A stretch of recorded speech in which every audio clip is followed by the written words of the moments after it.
Welcome to the podcast, Let's Talk PWS, a series all about Prader-Willi syndrome. I'm Susie. And I'm Katie. Let's start talking. Welcome, listeners. Welcome to episode 13 of Let's Talk PWS. Today, we're going to be talking about current research opportunities and the very exciting PWRFA Conference. Katie, do you want to just give us a quick rundown before we have a chat to our fabulous special guest about the current research opportunities that we've got available right now? Yes, so currently there are three. The first one is the Bright Minds Sciences research to evaluate reduction in hyperphagia and its effects on behaviour and neuropsychiatric symptoms. Bring it on. It's for adults aged 18 to 65 years and goes for 4 to 5 months. And we'll put all the details in the chat about how to get involved in this and make inquiries to see if you can be a part of that research. The second one is the post-anaesthetic changes in people with PWS trial. It's a study survey. So it'll be completed for anyone with PWS 12 to 65 years old who has had surgery with or without issues. So that's a survey that you complete. And again, we'll put all the details in the chat. And third, we have the Vanderbilt study, which involves completing a form and then having a Zoom interview about relationships. So again, we'll put those details in the chat. Fantastic. Well, I really hope our Prader community out there really get behind these studies and this research, because every step brings us closer to a cure. That's right. And our kids, I've always raised Chelsea to know that she has information to tell doctors that nobody else has. So if we want the cure, then she needs to bring it, and that's kind of her purpose on the planet, is to advance the research so that we can get closer to a cure for Prader-Willi syndrome. Bring it on. Yes. All right. Okay. Well, it's highly anticipated and we're very, very excited about end of August. So thank you, Kath, for coming in. We're going to give you a big intro. Over to you, Katie. So, Kathlene Jones is mother to a beautiful young girl with Prader-Willi syndrome and is establishing PWRFA to develop breakthrough treatments that will enable people with PWS to live independent lives.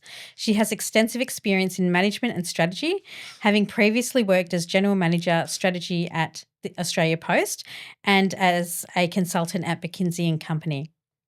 Prior to this, she worked around the world, London, Beijing, Hong Kong, Sydney, in marketing strategy and research, business development as an economist.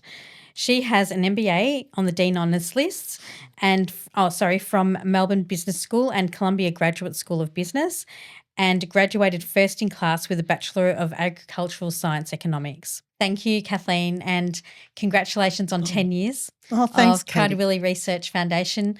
And we are super excited to have you here in the studio. Thank you for coming down and for all of the work that you've done. You've taken on the mantle of driving this forward and bringing us all into line, and let's get this done. Thanks. Thank you so much, Katie. I mean, you don't plan something like this. You don't plan that you're going to start a research foundation for a rare condition until you are with a child who has a need, and then we get to know about this amazing community. And it's just something you can't walk past, is it? No. These kids really need our help, and our families need our help. And to me, finding a treatment was always going to be the way that we could unlock not just the kids' lives but the families' lives as well. Yeah. So we're so excited about the conference because it really is the biggest, best conference we've delivered in our history. And it is a 3-day event bringing the world's leading clinicians and the best of global knowledge to our families here in Australia. So you don't have to get on a plane and go overseas. You can stay here in Australia and learn from the best that the world has to offer. So it's over 3 days, and the first day is going to be mostly about research and really showcasing some of our amazing researchers here in Australia. Then day 2 is going to be a little bit of research, talking about therapies, talking about different aspects of PWS healthcare like scoliosis and gastrointestinal challenges, talking about success after school for adults with PWS, and we're super excited about some of the people we've got coming in on that, and then talking about clinical trials. Yeah. And then the third day is really going to be a deep dive on standards of care, on NDIS with PWSA coming along and presenting. And then we also have education and transition to support independent living. So we've got a really big program that takes you from what's the latest in research happening around the world through to what does this mean for the clinical care of my child or adult now? What can we do to be making sure my child's got the best outcomes now, and then how we're going to set up for success in all the domains across our people's lives, because we know that for someone with Prader-Willi, every moment of their day is a clinical care moment. Mm-hmm. Every moment of their day affects their clinical well-being. Mm-hmm. And that's where the family burden comes in, isn't it? The family care. That's right. And what I love is that because of the Research Foundation, it feels like we're grabbing the bull by the horns, and we're actually handling quite a lot of it now because of just the professional approach that we're taking towards it. So I'm so excited. I remember my first conference was where I just discovered this is my tribe, like these are my people. And I was super excited about how proactive everyone was being, but it just feels that even more it's gone next level now.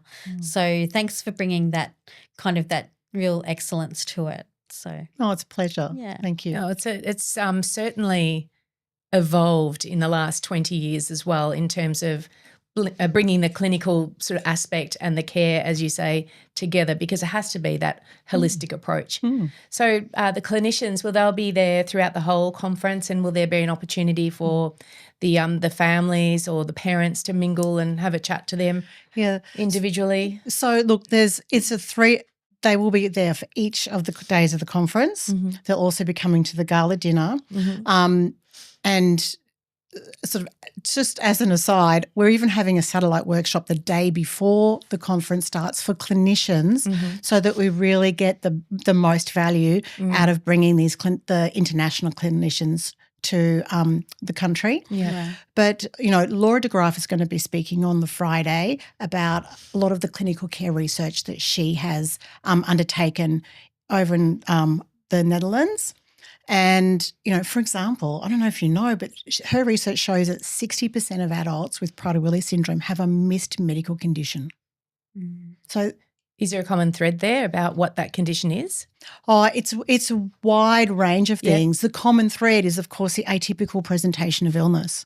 So impaired pain, impaired vomiting, impaired fever, and all of a sudden, our kids actually, sometimes their behavioural and their mental health issues are missed physical conditions. And because they present atypically and doctors don't really understand absolutely what they're looking at. So Laura will be speaking on the Friday. Both Laura and Jennifer will be, and Tony, so Tony Holland will also be speaking on the Friday. Laura, Jennifer and Tony will all be speaking on the Saturday. And then on the Sunday we'll have plenary sessions from both Laura and Jennifer about standards of care. I think it's probably helpful if, on the Sunday we're going to have streams. So for children and for adult care. And so Laura de Graaf will present the adult plenary, and Jennifer will present the children standards of care plenary. So we'll have a long time in those plenary sessions with a lot of Q&A for families to actually be able to have a conversation with them as well. Excellent. So one of the different things we're doing in this conference is setting up we're really making it a two-way conversation. We're setting up time for panels with lots of time built in for questions and answers with the panel members. And then we're also setting up lots of opportunities to capture family feedback. So that so this information that we're capturing some of it will be used for co-designing clinical care guidelines. Some of it is going to be used for lobbying government, presenting cases for funding. And working out what's next. Where are the gaps for people with PWS and their families in terms of their clinical care? Do you have an opinion on who does Prada best in class globally in terms of which country? Because we talk about, I believe it's the Netherlands. That has the dream house. The dream house, Barbie which house is all very very structured, very routine, and everything largely runs smoothly. When I think about that and think that would be the nirvana compared to some of the poor outcomes we face in this country. Well, look, I think one of the Associate Professor Laura de Graaf, who's one of our plenary speakers, she runs the centre, the European Reference Centre for Prader-Willi syndrome. And so she's actually leading European clinical care across numerous countries based out of the Netherlands. And so her work, that's how she's been able to see so many patients with PWS, and that's how she's been able to build such a strong clinical evidence base and do so much research about the clinical care needs. And the European Reference Network has, puts care coordination in place, case coordination. So in terms of actual clinical needs, and that's called Tier 1. And then in Tier 2, they go out and they train others on how to provide, the environmental care that is actually clinical care that they need. And then they've got the interface with then the day-to-day disability supports. And that's where groups like Norbert's come in, where they actually then bring to life in a housing situation or a day program, they bring to life all of those supports. So it's a really nice sort of interlocking system they've got over there. So for our audience and listeners who don't know, and I don't really know the detail about this, but what do they have over there? Like, I mean, they don't have NDIS, right? They have a different form of support. I don't know about their disabilities. How does it? Yeah. So in terms of their funding supports, it's not the question to ask me. I haven't delved deep into that. What I've been looking at is how do they deliver clinical care in a way that builds clinical expertise, and the first part of that is concentrating the cases with a few clinicians. Because if you think about how specialisation of doctors works, it's the more you see a certain type of condition, the deeper and broader your knowledge becomes in that. So that's what we want to do here in Australia as well. Set up, we've piloted the Centre of Expertise, and we're now looking at how we can extend that nationally so that we have, rather than having lots of different clinicians across the country that see one or two people with PWS and have a high level knowledge of it, we actually concentrate those people into fewer doctors, but doctors that have much deeper understanding of PWS and then can bring world's best practice. And if you look at someone like Dr. Tanya Markovic in Royal Prince Alfred Hospital, she's now part of the Informed Network, so the international network building PWS guidelines. Absolutely necessary. Really is. And without that, we're not going to really shift the dial, I think, on PWS care. That's why that's one of our biggest priorities, building that clinical expertise and then accompanying it with case management. I just recall distinctly when Steph was having quite an extreme psychosis moment, and we actually admitted her into the crisis stabilisation unit in Gold Coast, and I reached out to Marissa, and she was saying to me, no, it's not psychosis, it's delirium. And I was just, no way can it be delirium. But, the doctors there had no clue. And trying to connect them to Marissa, it was just hopeless. And did Steph get the best care? Probably not. Could I get the information? No, because there was a privacy issue because she was over 18. Frustrating. So how can she get the best care? And this is why the position that we're taking and that we're really advocating for is that every person with PWS in the country should be getting case management. Yes. Whether it's a nurse or some other kind of allied health professional that helps that person with PWS coordinate the care across all the different specialists and then has all of their information at their fingertips. And so if something is happening like a crisis admission to hospital, that person can be contacted and be providing all of the context. Absolutely. That's right, because it should be available on My Health. Like, well, their profile should have all of that information. But because we don't really want to know all the average ways of doing things, we only want what you're talking about, which is the gold standard. And if that's available, if we can have that information and have it at our fingertips, then And a I think game it's that changer. integrating piece as well, right? So if you're a gastroenterologist and or you're a psychiatrist and you know about psychiatry but you don't know about the rest of PWS, then you may not understand that some of the drugs that are used for psychiatry have impact gastromotility, and so then they cause all kinds of gastric complications.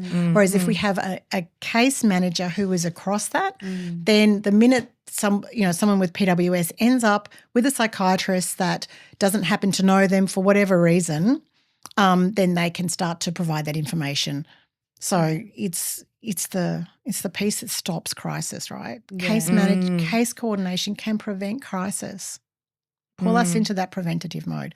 Right off track from the conference, but this is the sort of stuff that Laura de Graaf can, Laura, in our latest grant applications, Laura has actually been providing letters of support, and we're bringing her into those consortiums because we want to learn how it works in Europe. We want to learn from her what it's like really on the ground, and then we can transfer that knowledge to Australia. Exactly, because it does transcend race, culture, religion. Prader-Willi syndrome is the same on every square inch of this planet. We just want the best. We want to know who's doing it the best and how do we do that. Absolutely.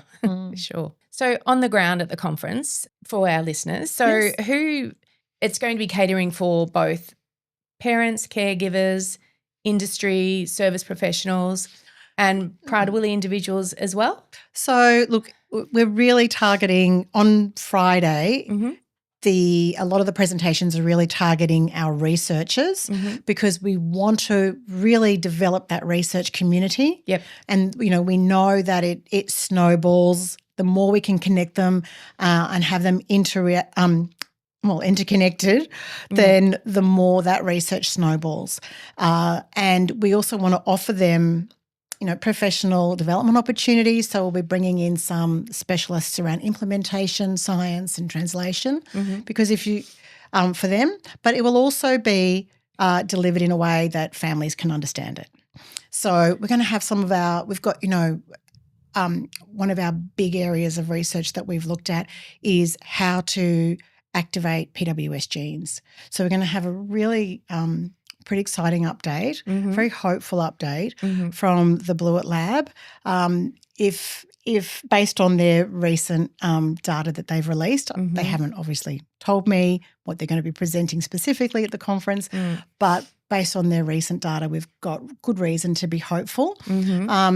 They've recently had their potential treatment in mice, and they've discovered that they can switch on the genes in the brains of mice with Prader-Willi syndrome. What's happened?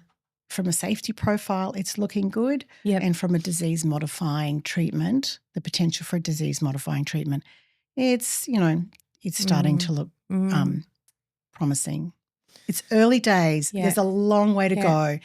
It's in animal models, but it is a very hopeful update that they released. I know we're getting off topic here from the conference again, and I think we can. I mean, it's almost making me cry. But I think the last time I went to one of the foundation events, I'm eternally hopeful that we'll be able to get some kind of treatment to remedy the perils of Prader-Willi in our children. Is it? Will it? I mean, what's your view? When you say, look, I wouldn't. It's a big question, a big call. I know, but I feel personally, everywhere I turn, it's red tape. If it's not from a funding perspective, if it's not from, look at VCAT, and we can't get it in Australia, for example. Just roadblocks and red tape. It's a lot of personal sacrifice to start the Prader-Willi Research Foundation, and I did it because there's real hope. There's real hope for a treatment, and whether it's through drug repurposing, and we have Associate Professor Godler here at MCRI on world-leading omics analysis. I mean, it's billions of data points, and he's looking at drug repurposing and biomarkers to lead us that way, or whether it's through gene activation And we have, Professor Blewett's work here, which is world leading. It was amazing. We have, Associate Professor Atade at the University of Sydney. He's developed seq-RNA. So he used to work at the CRISPR lab, and then when he's left, he's come and developed this whole new technology called seq-RNA, which is simpler and more accurate than CRISPR. And PWS is one of the first cabs off the rank. Because the foundation existed, because we could identify him, because Diane, Dr. Diane Webster is amazing at going out and building these relationships with the most talented, promising scientists in the country. And then we have Dr. Andrew Tai in WA, and he's working on regulation of UBE3A, which is a gene that's actually responsible for Angelman syndrome, but for people with UPD, Prader-Willi syndrome, UPD, it's the gene that's thought to create all of the mental health and behavioural issues. Okay. So he's specifically working on a technology called ASO to regulate that, with the hope that we can find a treatment for that. And there are ASOs in the market for other conditions, like for spinal muscular atrophy. So we are moving from, and Marnie's plenary, Professor Blewett's plenary on the Saturday of the conference is actually going to be talking about how we've shifted from, science fiction to science fact. Really, what is, we're seeing gene therapies available now to other conditions. So how do we get ours for Prader-Willi syndrome across the line? So the clinician day, you're saying that parents and caregivers can go to that one as well? Absolutely. The Researcher Day on Friday, parents and caregivers can absolutely attend. We'll make sure that every presentation also has a lay version so that we can, we can understand what's going on. Yeah, I'm not a scientist either. Yeah. We can understand what's going on. And then on Saturday, we will really have a lot more. It's really more aimed at families and clinicians. And then same on the Sunday, very much about families and clinicians again. So we are welcoming. I should quickly tell you some of the amazing international experts we're bringing over. So Professor Jennifer Miller, who's a paediatrician based in the US, sees more than 500 patients, on her books at any one time with PWS. So that depth and breadth of knowledge is just extraordinary. And we know that families fly their children over to see her, even from here. And she's been heavily involved in the development of PWS treatments. So, she was part of VICAT, and she's part of other treatments that are currently in development as well in the pipeline. So she's going to talk on the Saturday about, what are the treatments for PWS in the pipeline. She's also going to talk on Sunday about standards of care for children with PWS. We'll also be inviting her to have a specific session, be part of a specific panel on diet and on things like gastrointestinal health. So that's, really exciting to have her here. Then we have Tony Holland, so Professor Tony Holland, who you would know well. The OG rock star. Yes. So, of course, psychiatrist, international leader on all things PWS, and, of course, he authored the mental health report, the Global Mental Health Report. So we'll be inviting him to talk through that mental health report, to talk about what's the real frontiers in research and care for people with PWS, and of course to bring his really deep expertise in behaviour and mental health at various sessions throughout the 3 days. And we've already spoken about Laura de Graaf, who is just phenomenal and will be on the Friday presenting her clinical care research, and then on Sunday talking through best practice standards of care for adults. And that's what I love, because Laura actually goes through the adult use of growth hormone and how I think it's early onset aging doesn't really happen in the ones who have growth hormone for their whole life. So that's the gold standard. So I do love that she's kind of bringing those facts out, because it's to know what treatments they're bringing to adults. It's like, okay, we need to do that right the way through. Like if we can really set ourselves up and have our goal on sort of the prize of what we want, it really helps us just settle all of the questions and just get it all, get it all done. And we bring clinicians and families in the room to have these conversations with someone like Laura, and she's got the evidence base, then they've got a foundation to move their clinical care to align with that evidence base as well. Exactly. Which is amazing. The other two people that are Zooming in, which I'm very excited about, are Dr. Harold van Bos. Yeah. So scoliosis specialist, orthopaedic surgeon, really the only person in the world who's got an evidence base and a published a research base for PWS scoliosis care. So he's Zooming in on the Saturday morning. Brilliant. We're going to have a panel with another Australian orthopaedic surgeon and an amazing physio who has a lot of she has a PhD, and then she's qualified in scoliosis care and has quite a few patients with PWS.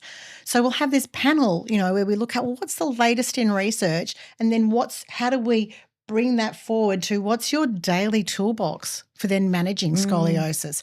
And I think that's a really nice illustration of the way these panels are set up. Yeah.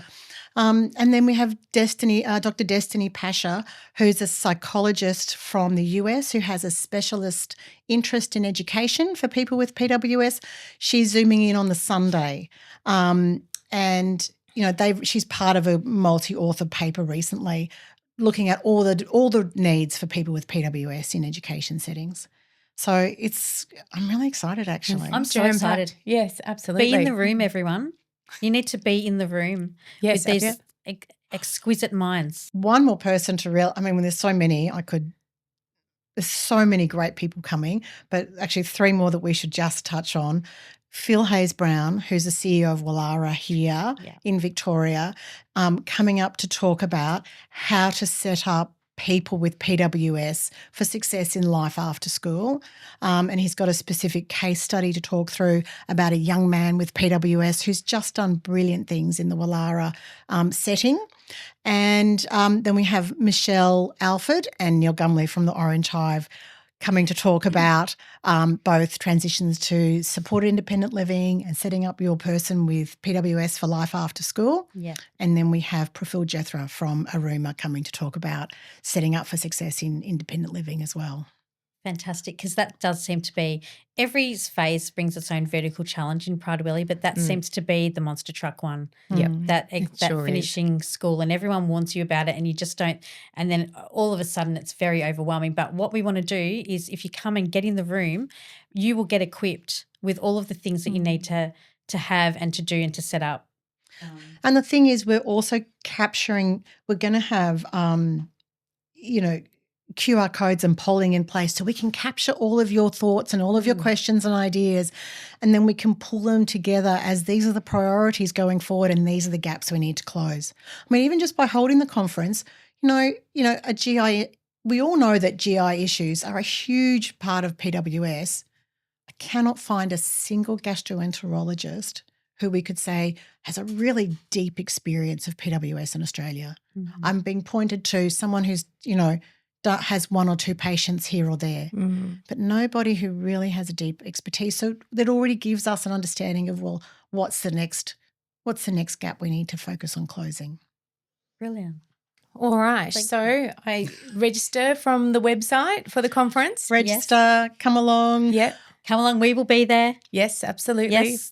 And Susie, shall I just give a little plug for the fact that Lion are supporting 3 travel bursaries? Yes. So for families that really do need a travel bursary to help get you to the conference. Thanks. Wonderful. That's amazing. Pleasure. Absolute pleasure. Yeah. Well, thank you very much for coming in on Let's Talk PWS, and we'll see you in August. Wonderful. I can't wait. Thanks, Kathleen. Thank you. As we close tonight, don't forget to sign up as members at pws.org.au, where you'll also find ways to donate and sponsor our various projects and initiatives. Please remember to like, follow and share us on our socials. And until next week, let's keep talking.